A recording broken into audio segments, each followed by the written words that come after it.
Guys, it's not clickbait to say I have been removed as the leader of Warrior Poet Society. I'm no longer running Warrior Poet Society. You took my job. What's up with that? You needed to go. What you're about to see and has been happening behind the scenes is like huge tectonic plate shifts in our organization. So it feels like we're almost relaunching the entire enterprise in a lot of ways. We don't oftentimes allow people a kind of peek behind the veil, but they're already starting to feel some of these big shifts that have been happening. Yeah. What are the three massive things that just changed around Warrior Poet Society? So the third thing we've done, and this is the biggest change that will affect everybody, is I can say this very confidently: if you place an order today, it'll ship tomorrow, if not today. You guys need to learn from and get to know one of my greatest friends, Chris Speten. Chris Speten. Hey, My friend, how are you doing? Great. Hey, you took my job. What's up with that? you needed to go. I did. I did. I can't even argue.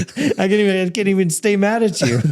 Well, hey man, I would love for all of these guys to know the story of how we linked up and how we got here, because it's pretty wild. It's like our friendship started before we knew each other. That's right. Does that sound right? It was like a prearranged partnership. Yeah, about 3 years ago, got the opportunity to move across the country to plant a new church in Rome, Georgia. Right. Which is a place I've never been, and to do that with a guy I'd never met. So said yes, and then showed up.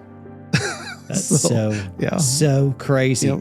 Yeah. What was that like for you guys? Because here, all right, I start planning a church in Rome, Georgia. Yeah. And you guys hear wind of this, and a mutual friend, Josh, Pastor Josh, says to you guys, I think y'all should go move down to Georgia and help her, because you were one of the founding members of a mega church out in Washington State, Grace City, Wenatchee. Yeah. And so you helped build that church as one of the key guys. Yeah. So of like, what's in your brain? I need all that stuff, or I'm going to hurt a lot of people by being an idiot. Well-intended, loving, biblical even, but I mean, there's no sacrifice for experience, and you can try with honorable intentions, good intentions, be biblical, and you're foolish. And so I needed a heavy hitter like you, but you said, yes, I will sell things. I'll quit your lucrative job. I'll move across the country to start with this little dot of a church plant with a guy that you'd never met. Yeah. We had never met. Yeah. What was that like for y'all? It was crazy. It was fun, but we knew we were called, and so in that way, it was easy. It was an easy yes to just step out into the unknown. It took some faith, but this goes back to 15 plus years ago, being a part of Grace City Church when we got started, and it's grown a lot. And I love planting churches and the idea of there should be more. And so when Pastor Josh brought up the opportunity to us and said Georgia, I wasn't sure if he meant the country or the state, but it didn't matter. I hadn't been to either, and thought, well, yeah, let's go plant a church. That's wild. So it was great. So help me with this. I've never asked you this before, but you're an analytical dude. You know, you're a numbers guy. You're a systems extraordinaire. And so typically that type of proficiency accompanies a little bit of timidity. Of like, you want to overanalyze. Sure. Typically people with your skill set, if they fall into any trap, it's analysis paralysis. Right. But like, we didn't even really talk on the phone before we'd never heard each other's voices spoken to each other before you had said, yes, we'll move across the country. Right. And that is wild, bold faith. That's crazy. You know that's crazy, right? Yeah. It could have been really awkward if we didn't get along. Yeah. Right. But my yes was on the table because I knew I was called to do it. That's good. And so, yeah, you could have analysis paralysis, but the other personality, the other side of my personality that balances that out is that I'm a builder. I like to build things. Yeah. And I knew what needed to be done. So I had no doubts on what to do first and what to do second. Yeah. And so it was just, well, I can do this. Yeah. I'll just jump in and do what needs to be done. And then it would just be icing on the cake if you were also a cool guy to hang out with. And it turns out it was the coolest, right? That's right. Right. That's right. Hey, say it.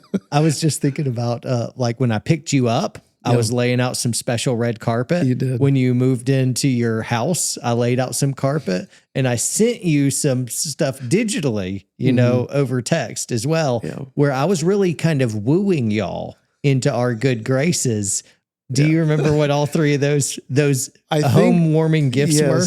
I do remember getting picked up at the airport by you in your truck. You had Willie Nelson, Georgia on my mind playing, and you had some nuggets from Chick-fil-A that you had picked up on the way. It's the Lord's chicken. Yes. Yeah. And I sent you, I drew you something that I texted you before you came. Yes. I drew a picture of us all happily in a meadow or something like that.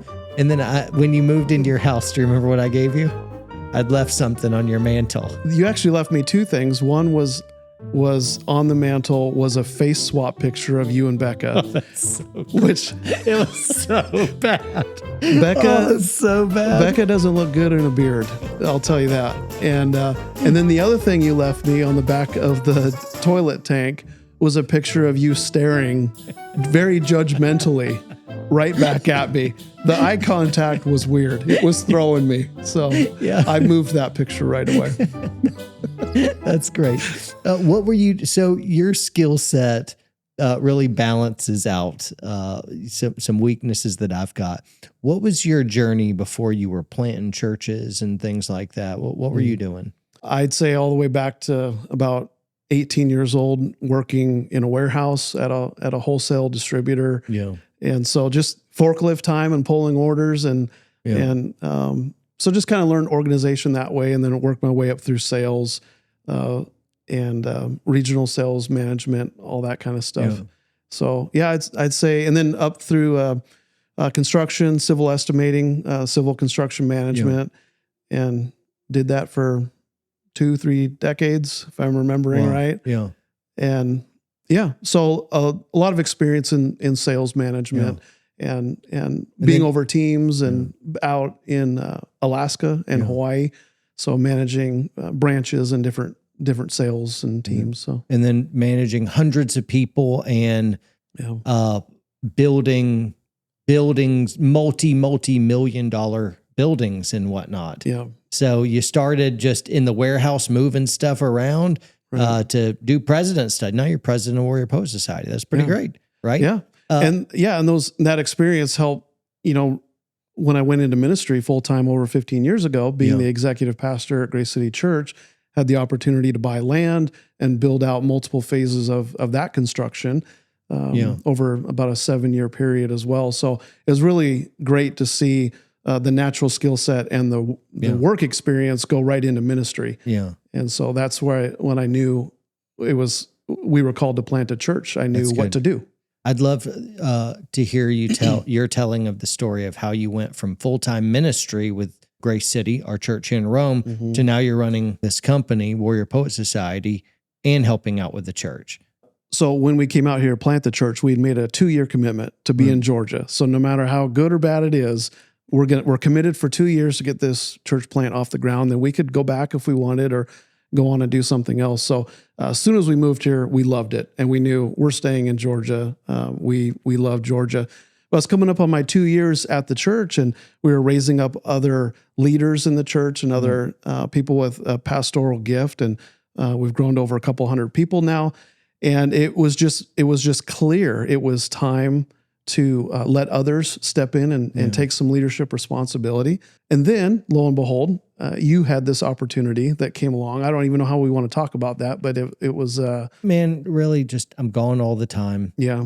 I'm either training or doing a speaking gig or who knows what. Yeah. And so even when I'm here, I need to work in the business. So I can't work on it. And so all kinds of stuff just laid by the wayside and just huge things that needed to change. And I didn't have the energy, expertise, or presence to be able to do it. Right. And so I really needed somebody to run the company. Right. And you'd shown such proficiency in running the church, and the Lord had kind of moved your heart as well. Mm-hmm. And it was very natural of like, all right, other folks had risen up to take care of your responsibilities. I desperately needed your help, and we needed you because you're still very much involved with Grace City Church, but we were able to offload your salary. So neither one of us cost the church any money, because we're not on salary. We serve the church for free, and we get paid by Warrior Poet Society. So it was a real cool way that we could keep the bills low. So it's all just kingdom impact. Yeah. And what was very clear, I'm a great number 2 if I'm following a great number 1. So you being lead pastor at Grace City made it really easy for me to be executive pastor. Oh, thank you. And so that just made sense. As owner and founder of Warrior Poet, you need to be thinking 30,000 foot. You need to create content, which I'm not going to do. But I knew I could come alongside and be the president of the company because they're very similar skill sets. I had that before ministry, and now I have it during ministry because I'm still plugged in at Grace City Rome. And so we get to be a part of leading both organizations. That's so cool. And in fact, Warrior Poet benefits Grace City Rome greatly just in our partnership. So, and we run both out of this building. So we've got pastors downstairs and city groups meeting here and worship team practice. And we just started we're making a school. And so we have meetings there for that. And so it's like, man, this building has been a really cool thing. We're changing hats all day long, every day. Isn't that fun? And it's a lot of fun. 100%. So it's very seamless. Yeah. Working out together too. Yep. And now this bleeds into some of the huge changes that have happened at Warrior Poet Society. Cause, man, we needed some changes. What are the 3 massive things that just changed around Warrior Poet Society? This would be interesting to a lot of folks that have been tuned in, that they're core supporters. They're all in on the ethos. And so we don't oftentimes allow people a kind of peek behind the veil, but they're already starting to feel some of these big shifts that have been happening. Yeah. But it'll be good. So what are the 3 big things that you have done recently? So starting with the smallest, although it's not small, is switching e-commerce platforms. Yes. It's a huge deal when it comes to efficiency, the look, the layout, the features that we're able to offer.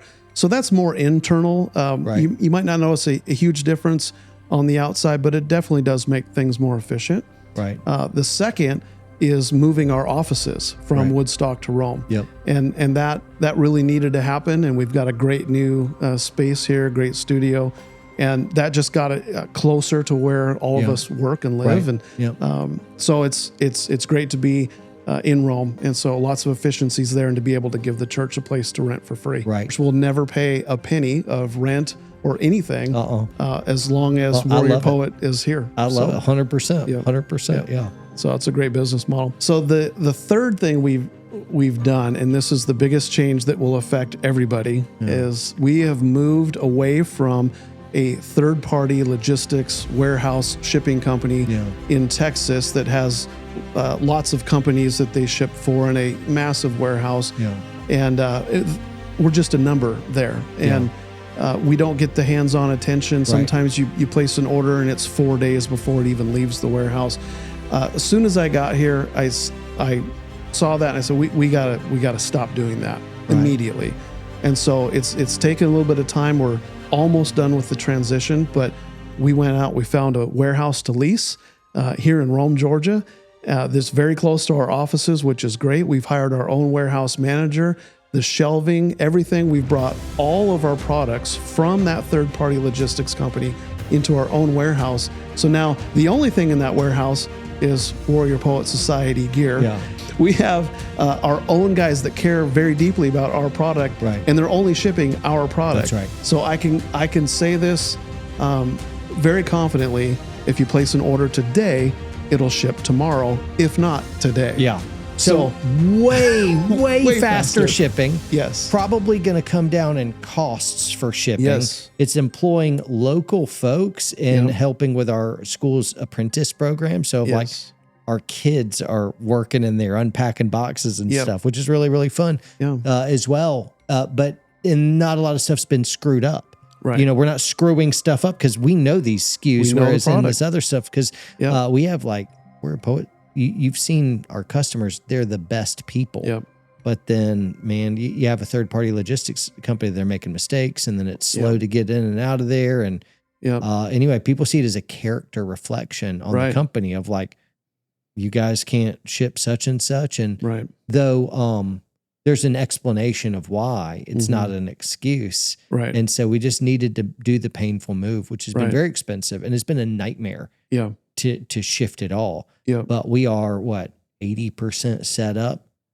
Probably in a week we'll be 100%. Right. And we're already shipping. And so by the time this airs, we're done. It's 100%. All of our product in our warehouse shipping from us to you way quicker. And it's going to be more accurate because we know what our stuff is. You're not going to get the wrong stuff. Yeah. So really, when I think about it from our customer's perspective, they look online at the products that we sell. They buy it. We have one job in their mind, and that's to get their product to them. We have one thing to do is just ship them their product accurately, quickly. That's right. And for a good price. Yeah. And we will now have 100% control over that aspect of our business.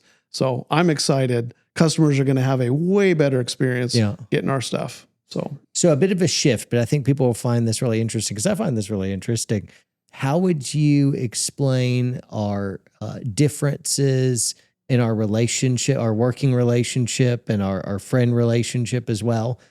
Because on paper, I'm not sure whether someone would put us together as buds. Right. I've always said that I think there's differences between us that our strengths make us better. Yeah. It's I don't want to say opposites attract, but so gay. But yeah, so gay. But we are also so similar in other ways that we want the same things. Sometimes we'll finish each other's sandwiches. Exactly. And so we literally, I feel like we're brothers in the best sense of like, no, I want to do it this way. Yeah. But then we want the same thing in the end. And so we do think a lot alike, but we're just wired different in how we approach it. That's good. Yeah.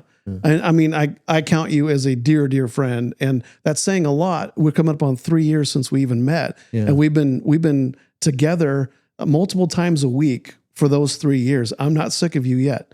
So this is it. It's working out quite well, I think, for both of us. You benefit a lot from me. So I am using you. Yes.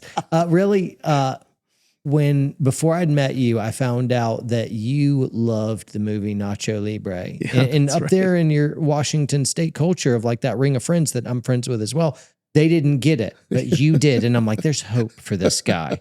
This guy, Chris, me and him, we can do serious ministry and serious work because he's got his priorities straight when it comes to comedic genius of Jack Black in the movie Nacho Libre. Yes. Fantastic. Yeah. Napoleon Dynamite, all the rest. We quote movie lines back and forth to each other. So that works out really well. In lieu of substantive conversation, we have idiotic movie quotes back and forth, and we've been besties ever since. Yep. That's right. So let me ask you this. How do we know that Pharaoh's daughter was good with money? Tell me. Because the Bible says she went down to the bank of the Nile and withdrew a little profit.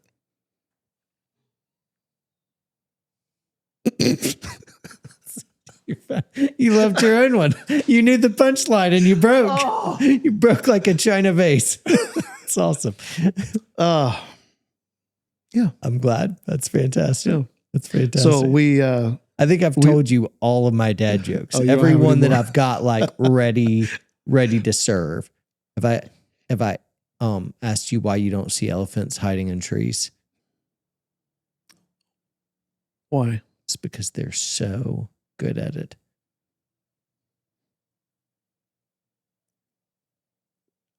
I don't get that one.